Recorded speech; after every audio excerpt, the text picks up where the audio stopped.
我退出全球数学竞赛后，每天在夜市摆摊卖烧烤。我亲爸妈没意见，数学天才楚路遥却快把我的电话打爆了。她是我爸领导的女儿，在竞赛直播和我交出了一样的答卷。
座位号排在了后面，现在出现在屏幕最上方的肯定是我。楚路遥眼神不屑，趾高气扬。我的父亲在旁边点头哈腰的附和。路遥是最厉害的。两人恶心的姿态令人作呕。我离开比赛现场，转身进了一家网吧，整理了很久的学习笔记，还差一点收尾。邻座的男生一脸猥琐神色盯着电脑屏幕，我无意偷瞄一眼，看到了楚路遥的朋友圈。引入眼帘的第一条是他穿着实验服，被几个理工男拥簇在中心的自拍，配文写着：大赛前一天还在赶论文，谢谢学长们的耐心指导，我一定竭尽全力，不负众望，拿到好名次。照片里论文的大标题十分眼熟，这和我昨日完成的论文题目一模一样。邻座男生的时长到了，骂骂咧咧走开。我坐到他的座位上，放大图片，一一比对细节。是巧合吗？他的实验数据、论文框架整体完全和我的一模一样。这种不寻常的巧合让我感到毛骨悚然。我注意到左下角的发布时间比我完成论文初稿晚半个小时。突然我又想起今天的竞赛成绩一模一样，上一世也就是因为那张一模一样的答卷，我被认定为抄袭。虽然种种疑惑在我心中交织，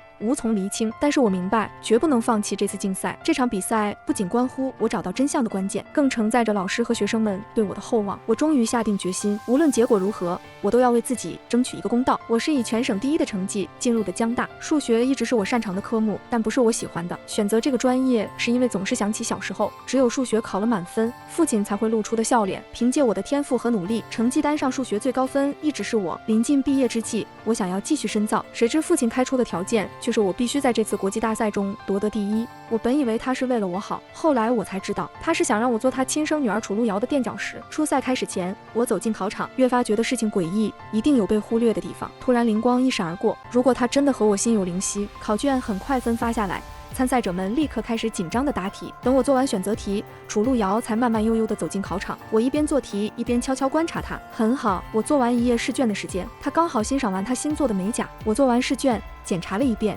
心中默念答案，故意在选择题念错一个选项。我又是第一个走出考场。楚路遥看着试卷面无表情，也没有动笔。出了考场的我不禁猜测，难道我的想法是错的？我在门口等了将近20分钟，楚路遥的成绩出来了，又是和我一模一样的分数。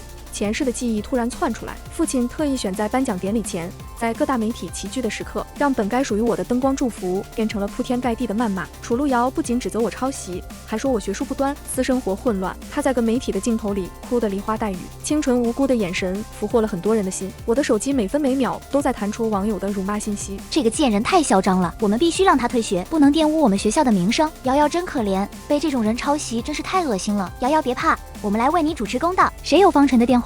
我不明白父亲为什么要这么做，只能跪下求他上网澄清。不成想他俩合起伙来，拍下我跪地祈求的视频放在网上，激起了更大规模的网暴。网友查出我的私人信息，我这才知道我不是我爸的亲生女儿。他为了给亲生女儿铺路，不惜折辱我。学校撤销了我的学位，死去的母亲被挖墓掘尸，我的生父要帮我澄清，却被活活烧死在屋里。想到这里，我浑身的血液沸腾，怒火烧到胸口。我该怎么阻止这场悲剧的发生呢？正在我苦恼的时候，手机突然弹出一条新消息的提示。听说了吗？刚才考试有人作弊。真的吗？这么大型的比赛都敢抄，谁呀？这么大的胆子！抄袭狗真不要脸。群消息第一条是楚路遥在群里控诉他今天考试时被人抄袭，那个人拿到了和他一模一样的分数。楚路遥的话如同晴天霹雳，这条信息的发布才是我在上一世昏暗人生的开端。林苏苏在竞赛圈的受欢迎程度无可否认，她不仅长得漂亮，且有高职父母的支持，而我则是一个外表普通、没有背景的学生。这个看脸的社会对美貌的人总是多一些偏爱，这是一道难以逾越的鸿沟。不久后，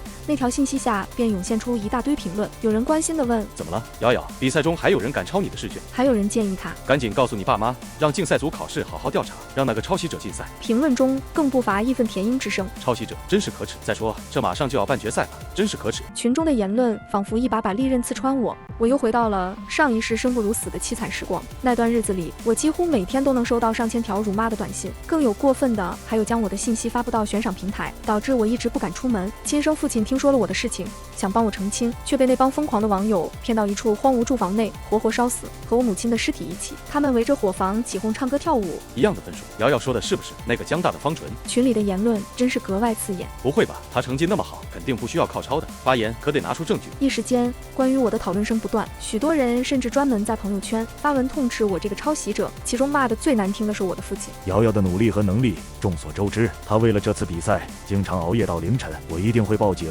为瑶瑶讨回公道。向来一毛不拔的父亲为了帮楚路遥站队，在群里发了一个大额红包。我关掉手机，心里泛起密密麻麻的酸楚。谢谢大家的支持和安慰，尽管被人抄袭，我已经调整好状态。数学竞赛金奖我已经准备好了，请大家来见证。为了感谢大家比赛期间对我的支持，我将我多年学习数学的笔记分享给大家。我忐忑地点开他挂出的链接，却发现这明明是我的笔记，怎么回事？为什么他总是能同步我的想法，偷走我的东西？题目的后面小小的字符 K 是我的解题习惯，每攻克一道难题，我都会在句号的后面写一个小小 K。这份资料我没给任何人看过，他到底是怎么得到的我的笔记？难道是手机的信号有问题？巧合太多，本就不合常理。我陷入了深深的自我怀疑，此时心乱如麻的我完全没注意到父亲就站在我的身后。方纯，我的消息你怎么不回？父亲一脸不耐烦地看着我。楚路遥站在父亲身后，定睛一看，两人的眉眼倒真是相似。公司领导听说你进了半决赛，特意让我带你去参加公司宴会，长长见识。他说完，眼神从我的脸上扫到穿着，皱起眉，厌恶的神情没有一点伪装。你这穿的什么？拒绝的话早就在心里翻腾好几遍。能不能快点？我时间你耽误得起吗？楚路遥的声音尖锐，态度恶劣，想起前世大家被他这张天真无邪的脸蒙骗，前世的噩梦历历在目。我双拳不自觉攥紧，怒火翻涌。父亲谄媚打开车门，像电影里的门童一般护着楚路遥上车。父亲是站在他这一边的，我讨不到任何好处。我努力压下心里的怒火，为了让自己平静，随便找了个借口就想离开。你去哪？你去哪儿？还不快上车！父亲见我不动，推开我自己上了车。还不快点磨磨唧唧！父亲的脸色阴沉，内心的不甘促使我点了点头。我想知道父亲爱一个女儿到底是什么样的。汽车行驶到一家高级餐厅门口停下，刚进入宴会厅，就有好几个身穿高定西装的中年男人围上来。楚路遥妆容精致，跟在高职父亲身后，从容应对一切恭维和敬酒。我站在宴会的角落，甚至不如服务员的服装精致。所有人都崇拜又宠溺地看着楚路遥，开口口就是不停的夸赞，瑶瑶真厉害，不愧是在顶尖学府读书的，和普通学生就是不一样。是啊，听说瑶瑶这次还参加了全国数学竞赛，以瑶瑶的能力拿金奖是肯定的。瑶瑶漂亮又聪明，简直就是所有父亲的理想女儿。漂亮的话一句句砸在父亲脸上，灯光下她脸上的褶都笑开了花，就好像在宣告他才是楚路遥的亲生父亲。方经理，看你笑这么开心，不知道还以为瑶瑶是你的女儿呢。父亲眼神瞬间慌乱，像是被人戳穿了心事。误会了，我这是羡慕，那个才是我女儿。视觉重心一下转移到我身上，明明是站在角落，却犹如站在千万个聚光灯下。怪不得方经理这么喜欢瑶瑶呢，你女儿这确实有点普通了。会场突然静下来，楚路遥假装好意帮我说了句话。方纯也参加了这次竞赛，还取得了跟我一样的好成绩。父亲眼底的厌恶浓烈的变成实质。他一向没什么出息，哪能和瑶瑶比？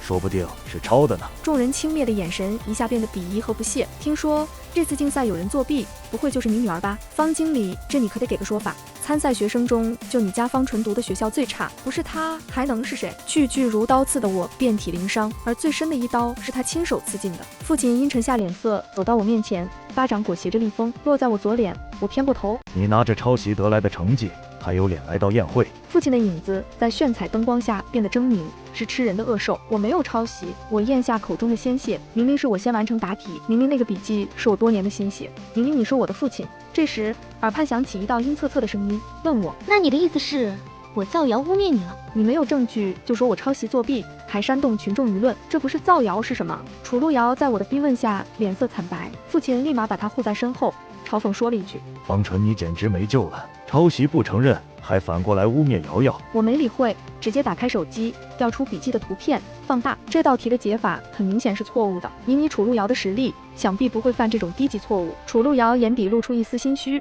嚣张但气势不足。不过是个小错误罢了，我只是不小心写错了。我猜对了，他根本没看过这个笔记，不然不会不知道这道题的解法根本没错。我刚说的都是为了验证我的猜想。我和楚路遥确实产生了某种神秘的联系，他可以从我这里得到他想要的一切，只要我退赛，他楚路遥就什么也得不到。宴会厅内其他人见状，纷纷为楚路遥打抱不平。瑶瑶可是顶级学府的学生，用得着你这个垃圾大学的学生来质疑？我看不是瑶瑶写错了，而是你根本就看不懂吧？我长叹一声，一脸惋惜郑重，是我的错。为了弥补对瑶瑶姐姐的伤害，我决定退赛。说完，我便直接离开了宴会。我与楚路遥之间的联系来历不明，又摸不着头绪，我不能再让他从我身上拿走任何东西了。虽然现在退赛非常对不起鼓励我和支持我的老师和同学，但这是我唯一能想到的办法了。当晚，我退出了竞赛后，又向学校申请了休学。还没结束，前世我死不瞑目，生父为了帮我澄清，被网友活活烧死，王母被挖墓绝尸，这一件件的仇怨都在等着来日。第二天，我在城里最大的夜市支了一个烧烤摊，夜市里都是关系极好的老商贩，每个人的位置都是固定的。我来的最晚，又是一个小姑娘，争不过，只好摆在最里面的角落，位置偏僻，摊位太新。第一天根本卖不出什么东西，我实在无聊，就都烤了自己吃，多的分给周边商贩，偶尔路过的学生看着顺眼了，我也会塞一把。就这样有偿有卖，一个星期下来竟然没亏。我坐在摊位上，熏着炭火，带着一股烤肉香，这样平淡无争的生活真的很不错。今天是全球数学竞赛的半决赛，你看直播了吗？两个衣着清爽的大学生在我的摊位上坐下。你觉得哪个选手会晋级？楚路遥吧，他前期成绩一直很稳定，再加上名校学历的加持，很难不晋级吧。竞赛直播的声音一下打乱了我的闲散心。老板，来2瓶冰可乐，不点串，饮料不卖。我摇着扇子躺在椅子上，很是悠闲。老板，你今天一点也不大方。我懒得搭理，转了个身，随便你怎么说。突然，其中一个男生崩溃大喊着站起来。楚路遥怎么会没晋级？黑幕，一定是黑幕。意料之中的结果，我往两个男生桌子上扔了2瓶可乐，心情好，送了。桌子上我的手机疯狂震动，我接通电话，父亲气急败坏的声音从声筒里跳出来。方纯，都是因为你楚路遥没晋级，都是你的错，还不快给我滚回家来！我冷笑着挂断电话。隔一天，辅导员找到我，因为他联系不上我。摊位上我刚把自己的学习笔记整理好，果然收到了新消息的通知，楚路遥更新了朋友圈，一大段感谢支持会继续努力的话，然后在后面放了一个链接。我点开链接，又看了一眼我刚整理好的笔记，果真一模一样。孩子，你染上了脏东西！一道苍老又深远的声音从身后传来，我还没来得及回头，就失去了意识。你醒了！我以一种极其诡异的姿态躺在桌子上，一张胡子拉碴、黄黑肤色、看不清五官的脸映入眼帘。你是谁？我怎么了？流浪大汉不理我，自顾自把堆得满满串的筐放在我面前。真废，他坐在椅子上，身姿说不出的神秘。我没生病，不是病，是蛊。蛊虫。楚路遥能跟我答出一样的答案，竟然是因为蛊。流浪大汉不回答，只是静静地看着我，眼神时不时转到后面的烤架。我明白他的意思。烤肉香越飘越远，流浪大汉缓缓开口：这是一种阴险的蛊，子母成对，只要让子蛊吸食人的精气1年，被下蛊之人便再也无法摆脱。子蛊所知晓的事，会立马同步给母蛊，所以那个人能神不知鬼不觉偷走你的思想。先前的疑虑一扫而空。你能解这种蛊吗？流浪大汉此刻就是能解救我的唯一依靠。已经解了。流浪大汉示意我转过头，桌子上只有一条断掉的项链，那条项链是父亲送给我的，里面是我和他唯一的合照，是我用很多次的满分换来的。他真狠心啊，将子蛊种在项链里。他知道我一直珍惜渴求着他的爱，他应该是笃定了我这辈子都不会摘下来。项链被我扔进了炭火堆，火焰一点一点吞掉照片，濒死的子蛊发出浅浅的哀鸣。受人之托，不负所望。流浪大汉留下这句话后就消失不见了。究竟是谁在帮我？我想起了上辈子因我而死的生父，是他吗？事情还没结束，我不敢去见他。上次我整理的笔记中有一个很基础的错误，我点开他的朋友圈，果然有懂的同学在评论区提出来了。他迅速删除了朋友圈，前世他的美女学霸人设在我恶毒无耻形象的衬托下，成功聚集了一群极为宣扬正义的粉丝。我的悲惨结局全由他来掌控。这一世，他同样吸引了这样一群粉丝。他的粉丝在各个平台攻击其他参赛选手，内涵节目组黑幕，处处为楚路遥打抱不平，伸张正义。节目组直接放出竞赛答题录像，更有数学教授指出楚路遥上传的学习笔记上的错误，直言楚路遥根本不具备参加竞赛的知识水平。一时间，楚路遥口碑2级逆转，因为被他的粉丝骂得极惨，被攻击的参赛选手联名上书给清北，要求彻查楚路遥的学术论文。路人评价：楚路遥的人生就像一个巨大的宝藏，越扒越有惊喜。先是楚路遥通过非法手段获得清北大学的录取，后面又查出楚路遥在校期间论文全部造假，清北大学紧急公关，发布公告撤销楚路遥的学位。我正在网上看好戏时，我那父亲的宝贝女儿楚路遥打来电话：方纯，一定是你做的，你嫉妒我，所以才想毁了我。